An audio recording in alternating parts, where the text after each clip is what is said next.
जय गुरुदेव। गुजरात में सूरत की रहने वाली एक गुरु बहन जिनका नाम कलश देवी, उन्होंने अपने जीवन का एक बड़ा ही प्यारा और अद्भुत संस्मरण, एक अद्भुत वाकया प्रेमियों को बतलाया।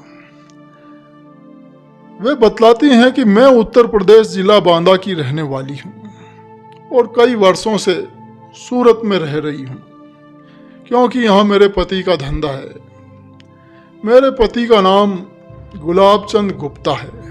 हमारी पान की दुकान है और वहाँ पर पान की दुकान पर एक बाबा जय गुरुदेव जी महाराज के एक सत्संगी थे, शांतिलाल नागेसर। वो बराबर आते रहते थे।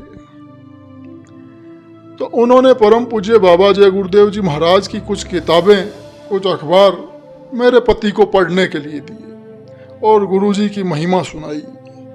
तो मेरे पति ने किताबें वो पढ़ी, अखबार भी पढ़े, जिसमें परम पूज्य स्वामी जी महाराज के सत्संग और भविष्यवाणियाँ छपी थीं। तो वो उन्हें बहुत अच्छी लगी।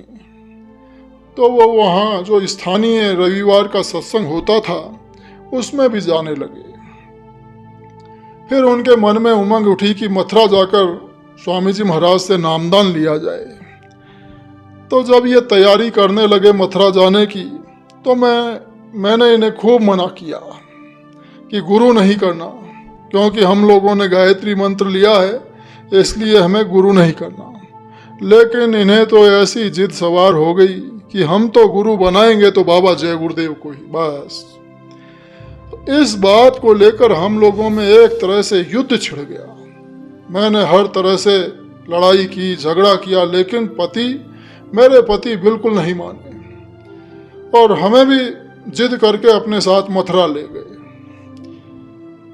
तो बात है सन 1998 की, 24 सितंबर की भी ये बात है। हम लोग सुबह मथुरा पहुंचे। मंदिर के पीछे तालाब पाटने की सेवा चल रही थी, तो हम लोग तुरंत सेवा में वहां लग गए। सुबह सत्संग भी सुना। तो गुरुजी ने कहा कि नामदान भंडारे पर मिलेगा। तो यह सुनकर फिर हम लोग उसी दिन रात की गाड़ी से वापस सूरत गुजरात के लिए रवाना हो गए। तो जब घर पहुंच गए तो घर पहुंचने पर फिर से वही झगड़ा चालू हो गया। मेरे पति अपनी जिद पर अड़े थे और मैं अपनी बात पर अड़ी थी। तो जब ये सत्संग में चलने की बात करते तो मैं साफ इनकार कर देती। भंडारा पास आ रहा था, तो ये मुझको भंडारे में ले जाने के लिए अपनी जिद पर अड़े थे और मैं न जाने के लिए अड़ी थी। तो मेरे पति समझाते समझाते हार गए। तो फिर इन्होंने मन में सोचा कि बाबा जी ही अब इसको समझाएंगे और हमारी समस्या को सुलझाएंगे। तो 2 दिन बाद इतवार का दिन था। तो मेरा उस दिन गायत्री माता का व्रत था। मेरे पति ने सुबह ही लेकिन मुझे बोल दिया था कि मैं तो शाम को सत्संग में जाऊंगा। तो उस दिन दोपहर में मैं सोई हुई थी। तो सोकर मैं 5 बजे फिर उठ गई और तब मैंने सोचा कि चलकर देखें कि बाबा का सत्संग होता कैसा है। न जाने कैसे बाबा हैं कि मेरे घर में झगड़ा मचा दिया है। तो मैंने अपनी बड़ी लड़की को कहा कि तू घर पर रहना, मैं बाबा जी का सत्संग देख कर आती हूँ। तो मैं अपने 3 साल के छोटे बेटे को साथ लेकर सत्संग के लिए चली गई। ऑटो रिक्शा से मैं मथुरा गेट उतर गई। मथुरा गेट सूरत में है। तो वहाँ से फिर थोड़ी दूर आगे पैदल जाना था। तो आगे एक होटल था और उस होटल के सामने फूलों के झाड़ थे। तो मैं जा रही थी तो झाड़ से एक बाबा निकला और मेरी तरफ देखकर वो बाबा हंसने लगा और बोला कि तू आ गई। तो मैं बहुत डर गई कि ये पागल बाबा मेरी तरफ क्यों आ रहा है। तो बाबा सामने आकर बोला कि जल्दी चल, मैं तेरा इंतजार कर रहा हूं। तो ये सुनकर मैं डरकर भागने लगी बच्चे को पकड़कर।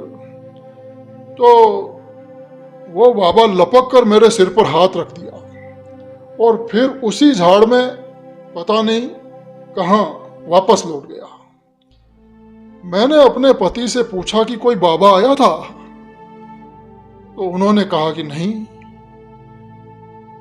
खैर, मुझे सत्संग बहुत अच्छा लगा और मैं भी मथुरा जाने की इच्छुक हो गई। भंडारे में जब हम लोग दोनों मथुरा पहुंचे तो वहाँ बाबा जी सबको दर्शन दे रहे थे और सिर पर हाथ रख रहे थे।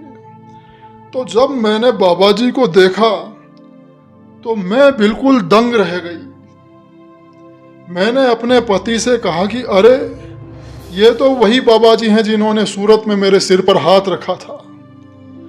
बस गुरु जी में मेरा पूरा विश्वास है। मथुरा से कार्यक्रम के बाद चलते वक्त मुझे बहुत रोना आया। बाबा जी को छोड़कर जाने की इच्छा ही नहीं हो रही थी। बाद में हमारे घर में पूरा लड़ाई झगड़ा खत्म हो गया। ये गुरु महाराज की दया कृपा है। उनकी जितनी महिमा गाई जाए उतनी ही कम है। जय गुरुदेव।